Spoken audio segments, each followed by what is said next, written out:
Ilmuwan besar Prancis, Antoine Laurent Lavoisier, adalah tokoh terpenting dalam perkembangan kimia. Pada saat kelahirannya di Paris pada tahun 1743, ilmu kimia jauh tertinggal dari fisika, matematika, dan astronomi. Sejumlah besar fakta individual telah ditemukan oleh para ahli kimia, tetapi tidak ada kerangka teoretis yang memadai untuk menampung informasi-informasi terisolasi ini. Pada saat itu, diyakini secara keliru bahwa udara dan air adalah zat elementer. Lebih buruk lagi, ada kesalahpahaman total tentang sifat api. Dipercayai bahwa semua bahan yang mudah terbakar mengandung zat hipotetis yang disebut phlogiston, dan bahwa selama pembakaran, zat yang mudah terbakar melepaskan phlogistonnya ke udara. Suasana seperti waktu ilmuwan itu masih hidup. Dalam kurun waktu antara tahun 1754 hingga 1774, para ahli kimia berbakat seperti Joseph Black, Joseph Priestley, Henry Cavendish, dan lainnya telah mengisolasi gas-gas penting seperti oksigen, hidrogen, nitrogen, dan karbon dioksida.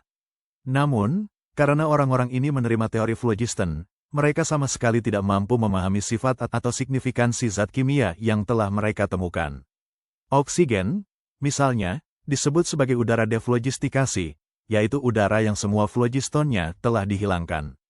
Diketahui bahwa sepotong kayu terbakar lebih baik dalam oksigen daripada di udara biasa, mungkin, ini karena udara deflogistikasi dapat lebih mudah menyerap phlogiston dari kayu yang terbakar. Jelas, kemajuan nyata dalam kimia tidak dapat dicapai sampai dasar-dasarnya dipahami dengan Lavoisier lah yang berhasil menyusun potongan-potongan teka-teki dengan benar, dan memulai teori kimia pada jalur yang tepat. Pertama-tama, kata Lavoisier, teori phlogiston sama sekali salah, tidak ada zat seperti phlogiston. Proses pembakaran terdiri dari kombinasi kimia zat yang mengeluarkan gas dengan oksigen. Kedua, air bukanlah zat unsur sama sekali, melainkan senyawa kimia oksigen dan hidrogen.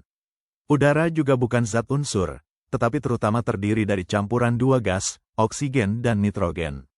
Semua pernyataan ini tampak cukup jelas saat ini. Namun, hal itu sama sekali tidak jelas bagi para pendahulu dan sezaman Lavoisier.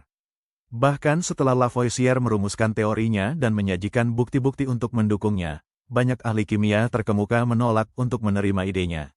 Tetapi buku teks Lavoisier yang sangat baik, Elements of Chemistry, 1789, menyajikan hipotesisnya dengan sangat jelas, dan mengumpulkan bukti-bukti yang mendukungnya dengan sangat meyakinkan, sehingga generasi ahli kimia yang lebih muda dengan cepat yakin. Menunjukkan bahwa air dan udara bukanlah unsur kimia, Lavoisier memasukkan dalam bukunya daftar zat-zat yang ia yakini sebagai unsur dasar. Meskipun daftarnya mengandung beberapa kesalahan, daftar unsur kimia modern pada dasarnya adalah versi tabel Lavoisier yang diperbesar. Lavoisier, bersama dengan Berthollet, Fourcroy, dan Guyton de Morveau, telah merancang sistem nomenklatur kimia pertama yang terorganisir dengan baik. Dalam sistem Lavoisier, yang menjadi dasar dari sistem yang digunakan saat ini, komposisi suatu zat kimia dijelaskan dengan namanya.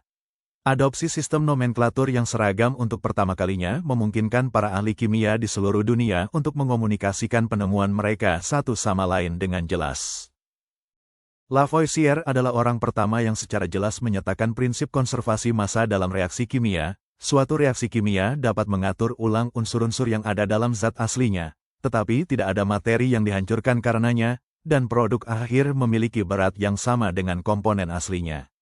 Penekanan Lavoisier pada pentingnya menimbang dengan cermat bahan kimia yang terlibat dalam suatu reaksi membantu mengubah kimia menjadi ilmu pasti, dan membuka jalan bagi banyak kemajuan selanjutnya dalam bidang kimia.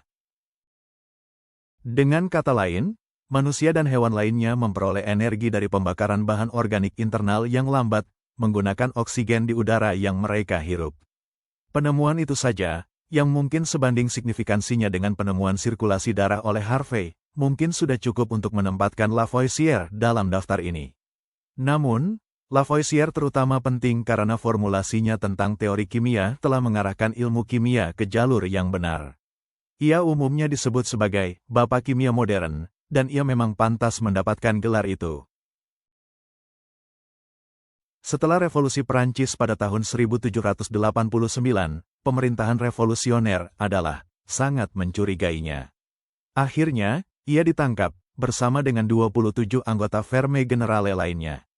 Keadilan revolusioner mungkin tidak terlalu akurat, tetapi tentu saja cepat. Dalam satu hari, tanggal 8 Mei tahun 1794, semua 28 orang diadili, dinyatakan bersalah, dan dipenggal. Lavoisier meninggalkan seorang istri, seorang wanita brilian yang telah membantunya dalam penelitiannya. Dalam persidangan, diajukan permohonan untuk menyelamatkan Lavoisier, dengan alasan jasanya yang besar kepada negara dan ilmu pengetahuan. Hakim menolak permohonan tersebut dengan pernyataan singkat, Republik tidak membutuhkan para jenius. Pernyataan yang lebih mendekati kebenaran adalah ucapan rekannya, matematikawan hebat Lagrange, hanya butuh sesaat untuk memenggal kepalanya, meskipun 100 tahun mungkin tidak akan menghasilkan kepala lain yang serupa.